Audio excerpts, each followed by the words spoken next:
بسم الله الرحمن الرحيم. الحمد لله رب العالمين، والصلاة والسلام على سيد الأنبياء والمرسلين محمد بن عبد الله الأمين وعلى آله وأصحابه وأزواجه وذرياته وأهل بيته وسلم تسليما كثيرا أما بعد. أعوذ بالله من الشيطان الرجيم. بسم الله الرحمن الرحيم. وما خلقت الجن والإنس إلا ليعبدون. صدق اللہ العلی العظیم. محترم بزرگوں اور دوستوں، دینی اور ایمانی بھائیوں، گھروں میں اپنے اپنے جلوہ افروز ماں اور بہنوں، اللہ رب العزت کا شکر ہے، اس کا کرم ہے کہ اس نے اپنی بارگاہ میں آنے کی توفیق عطا فرمائی. حضرات، ہم سب جانتے ہیں کہ ہم مسلمان ہیں اور مسلمان گھروں میں پیدا ہوئے ہیں، لہذا اسلام ہمیں فری میں مل گیا. اسلام کو حاصل کرنے کے لیے تگ و دو، محنت، مشقت، جد و جہد ہم نے نہیں کی، بلکہ پہلے سے ہمارے گھرانے مسلمان تھے، وہاں کی ایکٹیویٹی مسلم تھی، وہاں کا نظام اور وہاں کا انتظام ایک مسلمانہ انتظام تھا، لہذا اس کے نتیجے میں ہم اور ہماری ایکٹیویٹی خود بخود مسلم ایکٹیویٹی بنتی چلی گئی، اور نتیجہ یہ ہوا کہ ہمیں اسلام فری میں مل گیا. ہم نے اسلام کے لیے وہ جد و جہد نہیں کی جو جناب محمد رسول اللہ صلی اللہ علیہ وسلم نے اور آپ صلی اللہ علیہ وسلم کے اصحاب نے کی. ان کو گھر سے بے گھر بھی کیا گیا، ان کو جلا وطن بھی کیا گیا، ان کا بائیکاٹ بھی کیا گیا، ان کو ملک بدر بھی کیا گیا، یعنی کہ حتی الامکان ان کو اتنا پریشان کیا گیا کہ ایک عام انسان اگر اس کا تصور کرے تو اس کو اندازہ ہو کہ مصیبت اور مشقت کے بعد جو چیز حاصل ہوتی ہے وہ کتنی اہم ہوتی ہے اور کتنی قیمتی ہوتی ہے. اب ہمیں اپنے مسلمان ہونے کا یا ایمان والا ہونے کا اس لیے اندازہ نہیں ہے، اس کی اہمیت کا اس لیے اندازہ نہیں ہے کہ یہ چیز ہم نے خود حاصل نہیں کی، بلکہ ایک حاصل شدہ چیز ہم لوگوں کو مل گئی. اب جب ہمیں مل گئی ہے، جب ہم مسلمان گھرانے میں پیدا ہوئے، یہ الگ بات ہے کہ کل مولود یولد علی الفطرہ، ہر بچہ فطرت اسلام پر پیدا ہوتا ہے، پھر اس کے والدین اس کو یہودی، نصرانی، ہندو وغیرہ بنا دیتے ہیں. فطرت اسلام پر پیدا ہر انسان ہوتا ہے، لیکن پھر ہمارے والدین جو تھے، اللہ کا کرم ہوا کہ وہ مسلمان تھے، لہذا ہم فطرت اسلام پہ پیدا ہونے کے ساتھ ساتھ مسلمان باقی رہے. حضرت ابراہیم نے اور حضرت اسماعیل نے ایک دعا کی تھی، ربنا وجعلنا مسلمین لک ومن ذریتنا امۃ مسلمۃ لک وارنا مناسکنا وتب علینا انک انت التواب الرحیم. یہاں پر انہوں نے اللہ سے دعا مانگی ہے کہ اللہ ہمیں مسلمان بنا، ہماری امت کو مسلمان بنا. تب جا کر اس کے نتیجے میں ہمارے گھر گھر میں ایمان ہے، ہمارے گھر گھر میں اسلام ہے. آج ہم اسلام کا جو بول بالا دیکھ رہے ہیں، اسلام کی تعلیمات کو جو فروغ دیکھ رہے ہیں، اسلامی ایکٹیویٹی کو جو ہم آسانی کے ساتھ میں ادا کر رہے ہیں، ہم جو خدا کے دربار میں بیٹھے ہوئے اللہ کا نام اور اللہ کی کبریائی بیان کرنے کے لیے حاضر ہوئے ہیں، تو یہ سیدنا ابراہیم اور سیدنا اسماعیل علیہ السلام کی دعا کا اثر ہے، جس کا نتیجہ جناب محمد رسول اللہ صلی اللہ علیہ وسلم پر آیا۔ ربنا وابعث فیہم رسولا منہم یتلو علیہم آیاتک ویعلمہم الکتاب والحکمہ ویزکیہم انک انت العزیز الحکیم۔ سیدنا ابراہیم اور سیدنا اسماعیل علیہ السلام نے دعا کی جناب محمد رسول اللہ صلی اللہ علیہ وسلم کے لیے۔ آپ صلی اللہ علیہ وسلم کی بعثت ہوئی اور بعثت کے نتیجے میں پھر پوری دنیا کی کایا پلٹی، اور پوری دنیا سے کہہ سکتے ہیں کہ کفر، ظلمت، اندھیرا جو تھا یہ سب کافور ہوا، اور نتیجے میں روشنی آئی اور روشنی کی کرن گھر گھر پھیل گئی۔ جناب محمد رسول اللہ صلی اللہ علیہ وسلم نے زندگی کے ہر پہلو کو انسانوں کے لیے کر کے دکھایا۔ کوئی بھی پہلو اٹھا کر دیکھ لیجیے، جناب محمد رسول اللہ صلی اللہ علیہ وسلم نے بالکل چھوٹی سے لے کے بڑی بات ہر چیز کر کے دکھا دی، تاکہ میرے امتی، میرے ماننے والوں کو کبھی کسی موڑ پر پریشانی نہ ہو۔ جناب محمد رسول اللہ صلی اللہ علیہ وسلم نے اپنی تمام ایکٹیویٹی کو حدیث کی شکل میں پیش کر دی۔ آج احادیث نبویہ کا بہت بڑا ذخیرہ ہم پڑھتے ہیں، سنتے ہیں، دیکھتے ہیں۔ اگر ہم اس پر زندگی ڈھالیں، اس پر زندگی کو اتاریں، اس طرز پر زندگی جئیں تو آسان ہے زندگی۔ پھر جناب محمد رسول اللہ صلی اللہ علیہ وسلم نے تمام لوگوں کو تعلیمات سے بھی آگاہ کیا، احکامات بھی بتلائے، عبادات بھی بتلائی، اخلاق بھی بتلائے، ہر چیز سے مالا مال کیا۔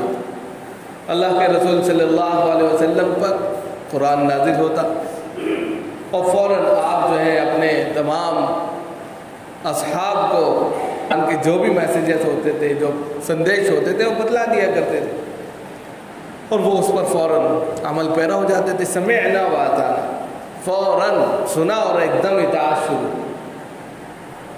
اب قرآن ہم سے جو کہہ رہا ہے اس کو سمجھنے کا مقام ہے۔ قرآن آپ نے دیکھا کہ صحابہ اکرام رضوان اللہ تعالی علیہ مجمعین کی زندگی میں اس طریقے سے شامل ہو گیا تھا کہ وہ اس کو سنتے تھے اور اس پر عمل پیرا ہوتے تھے۔ قرآن نے کہا ہے اس پر فوراً عمل کرنا ہے۔ اب قرآن ہم سے جو مطالبہ کر رہا ہے اس کو سمجھنا۔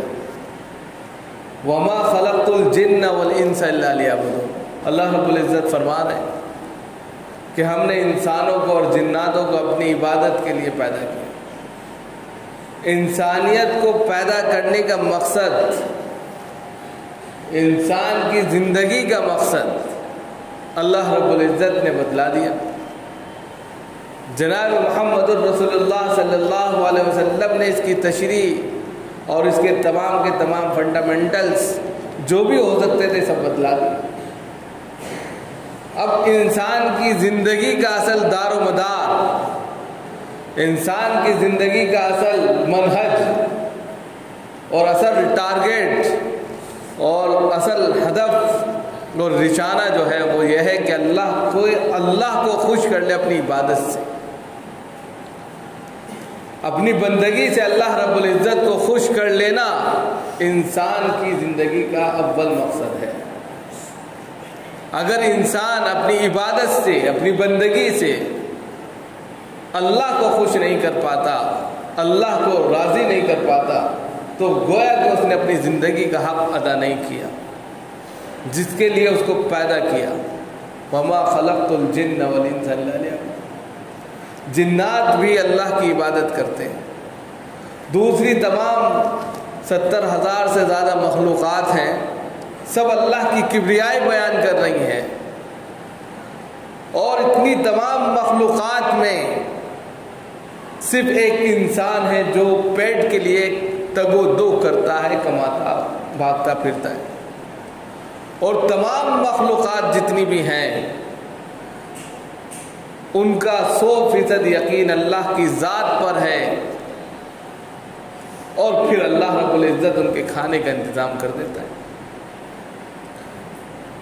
تغدو خساما وتروح بطانا، پرندے خالی پیٹ جاتے ہیں، بھرے پیٹ واپس آتے ہیں. یہ توکل ہونا چاہیے، یہ بھروسہ اللہ کی ذات پر اگر آ جائے تو ایمان کی چاشنی محسوس ہو جائے. اتنی تمام مخلوقات میں صرف ایک انسان، ایک منشیہ صرف اپنے تگ و دو سے، اپنی محنت مشقت سے یہ چاہتا ہے اور وہ یہ سوچتا ہے کہ میں نے اپنی محنت سے روزی کمائی، اور یہ اس کی سب سے بڑی بھول ہے. روزی کا رزاق، روزی کا مالک اللہ رب العزت ہے. وَيَرْزُقُ مِنْ حَيْثُ لَا يَحْتَسِبُ، وہ ایسی جگہ سے رزق دیتا ہے انسان تصور نہیں کر سکتا، راستہ نکال دیتا. وہ اتنی بے شمار مخلوقات کو رزق دے رہا ہے، کھانا دے رہا ہے، غذا دے رہا ہے، انسان کو نہیں دے گا. صرف انسان کی کھوپڑی میں، اس کی کہہ سکتے ہیں کہ دماغ کی رگوں میں ایک ایسی چیز بیٹھ گئی ہے کہ یہ میں نے کیا ہے، میں کر سکتا ہوں. جو میں کا لفظ ہے یہ انسان کو لے ڈوبتا ہے. اس بنیاد پر کہ انسان بے بس ہے، لاچار ہے، مجبور ہے، اس کے پاس کوئی بھی سرمایہ نہیں ہے. اگر بہت سرمایہ ہوتے اور ہر چیز اس کے پاس مہیا ہوتی تو وہ تمام کی تمام انسانیت کو پال سکتا تھا.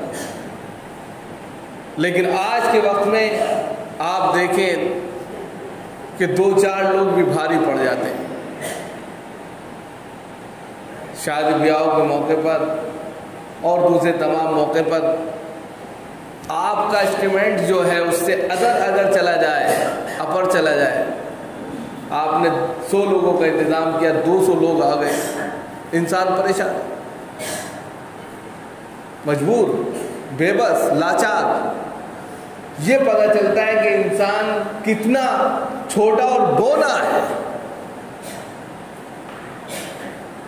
بس اسی کو انسان کو سمجھانے کے لیے اللہ رب العزت بتاتے ہیں کہ اس کی سلطنت میں بے شمار لوگ کھاتے پیتے ہیں، کبھی اللہ کو کوئی فرق نہیں پڑتا. صرف اس پر نظر ڈال لی جائے اور سوچ لیا جائے تو انسان خود سمجھے گا کہ روزی کا رزاق اصل میں اللہ رب العزت. اب جب اللہ رب العزت روزی کے رزاق ہیں تو روزی ملتی کیسے ہے؟ روزی کے راستے آسان کیسے ہوتے ہیں؟ جس کے لیے انسان صبح سے شام تک ایک کر دیتا ہے، بھاگ دوڑ میں کوئی کمی نہیں رکھتا. اس کو حاصل کرنے کے لیے اللہ رب العزت نے فارمولے میں بتا دیے، لیکن انسان ان کو اختیار نہیں کرتا، اپنے دماغ کے فارمولے اختیار کرتا. وہ سوچتا ہے کہ میرے سامنے، میرے دماغ کے سامنے کوئی ٹک ہی نہیں سکتا. وہ اپنی عقل کے گھوڑے دوڑاتا ہے اور نتیجہ یہ ہے کہ کچھ کامیاب ہوتے، کچھ نہیں ہوتے. یہ الگ بات ہے کہ اللہ رب العزت نے ہر انسانوں کو کہا ہے کہ وہ تلاش و جستجو میں لگے رہیں، محنت کی کمائی کریں، محنت میں کوئی کمی نہ کریں. لیکن اسی پر کل اعتماد کر لینا یہ غلط ہے. یا ایھا الذین آمنوا اذا نودی للصلاة من یوم الجمعة فاسعوا الى ذکر اللہ وذروا البیع ذلکم خیر لکم ان کنتم تعلمون فاذا قضیت الصلاة فانتشروا فی الارض وابتغوا من فضل اللہ. یہاں پر بتا دیا فاذا قضیت الصلاة کہ جب نماز سے فارغ ہو جاؤ، فانتشروا فی الارض وابتغوا من فضل اللہ، تو اللہ کی زمین میں پھیل جاؤ اور اس کا رزق تلاش کرو. لیکن اس سے پہلے قید کیا لگائی؟ فَإِذَا قُضِيَتِ الصَّلَاةُ، نماز کے بعد، نماز سے پہلے نہیں. اور اس سے پہلے یا ایھا الذین آمنوا اذا نودی للصلاۃ من یوم الجمعہ، جب تمہیں نماز جمعہ کے لیے پکارا جائے، مؤذن اذان دے اللہ اکبر اللہ اکبر۔ نودیا اسی کو کہتے ہیں ندا، ندا کا مطلب کیا ہوتا ہے؟ آواز دینا، اور ندا سے اذان مراد ہے کہ جب مؤذن آواز دے آپ کو اللہ کے گھر میں آنے کی، یعنی اذان بلند ہو جائے، وَإِذَا نُودِيَ لِلصَّلَاةِ مِن يَوْمِ الْجُمْعَةِ فَاسْعَوْا إِلَىٰ ذِكْرِ اللَّهِ، تیزی کے ساتھ میں فوراً مسجد کی طرف چل کھڑے ہو جاؤ۔ وَذَرُوا الْبَيْعَ، اور اپنی تجارت کو سب کو چھوڑ دو، کوئی فائدہ نہیں رہے گی۔ اب یہاں پر دو چیزیں ہیں اور دونوں کا ایک دوسرے سے بڑا گہرا ربط ہے، بڑا گہرا تعلق ہے۔ پہلا تعلق کیا ہے کہ اللہ رب العزت کہہ رہے ہیں کہ جب نماز کے لیے پکارا جائے، نماز کی طرف چل کھڑے ہو جاؤ۔ یہ تو جمعے کا بیان ہے خاص طور سے، لیکن دوسری نمازوں کے لیے بھی یہی کہا جائے گا۔ جمعہ بڑی نماز ہو گئی اس لیے اور تاکید سے کہہ دیا گیا نام لے کر، حافظوا علی الصلوات والصلاۃ الوسطی وقوموا للہ قانتین، یہاں پر دوسری نمازوں کے تعلق سے کہہ دیا کہ نماز کی پابندی کرو۔ طرفِ اللیل و طرفِ النہار، یہاں پر دوسری نمازوں کے لیے کہہ دیا۔ تو پانچوں نماز کے تعلق سے قرآن میں الگ الگ ناحیوں سے بیان ہے، لیکن جو کمانے کی بات کہی گئی ہے، تلاش رزق کی جو بات کہی گئی ہے، وہ نماز کے بعد کی ہے، پہلے کی نہیں۔ یہ نہیں کہا گیا کہ نماز چھوڑ کر، نماز کو ایک طرف لپیٹ کر بس آپ جو ہے منڈی میں یا تجارت میں یا تجارتی منڈل پر یا ویپار منڈل میں کہیں بھی آپ لگے رہیں اور نماز کو قضا کر دیں، چھوڑ دیں، ایسا کچھ نہیں۔ اسی لیے اللہ رب العزت نے انسان کی زندگی کا مقصد بتلایا، وَمَا خَلَقْتُ الْجِنَّ وَالْإِنسَ إِلَّا لِيَعْبُدُونِ۔ پہلا مقصد کیا ہے؟ اس کی زندگی کا مقصد ہی عبادت ہے۔ عبادت کے نتیجے میں اللہ نے کیا کہا؟ میری زمین میں پھیل جاؤ، فَإِذَا قُضِيَتِ الصَّلَاةُ فَانتَشِرُوا فِي الْأَرْضِ وَابْتَغُوا مِن فَضْلِ اللَّهِ۔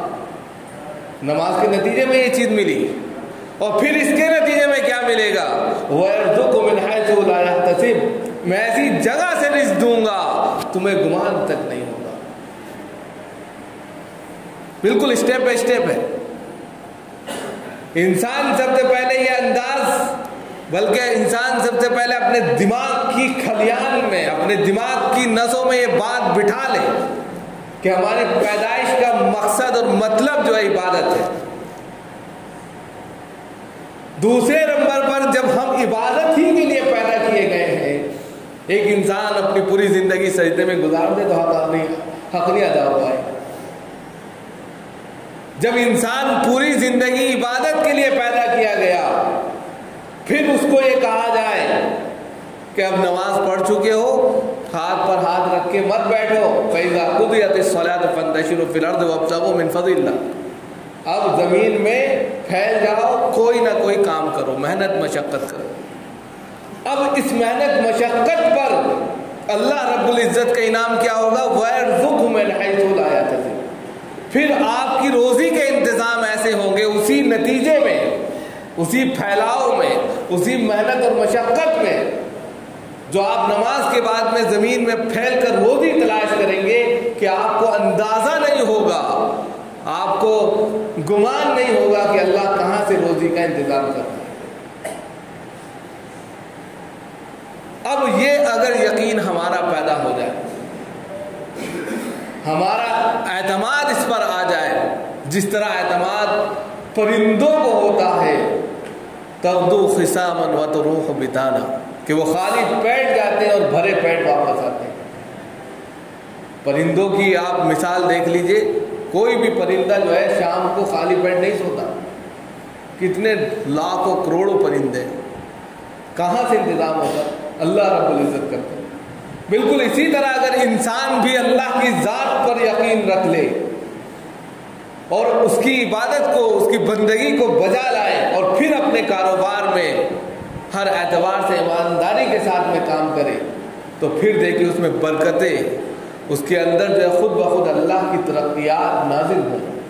انسان جو اس وقت پریشان ہے، مصیبت میں ہے، تمام کی تمام ایسی کنڈیشنوں میں، حادثات میں گھرا ہوا ہے، اس کی سب سے بڑی وجہ یہی ہے کہ ہم اللہ کو بھول کر اور بھلا کر دنیا کمانا چاہتے ہیں، اور جو اللہ کو بھلا کر دنیا کمائے گا تھوڑی بہت تو مل جائے گی لیکن پریشان ہوگا۔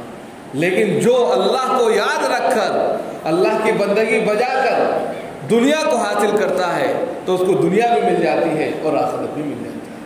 اللہ تعالیٰ ہم سب کو عمل کی توفیق دے۔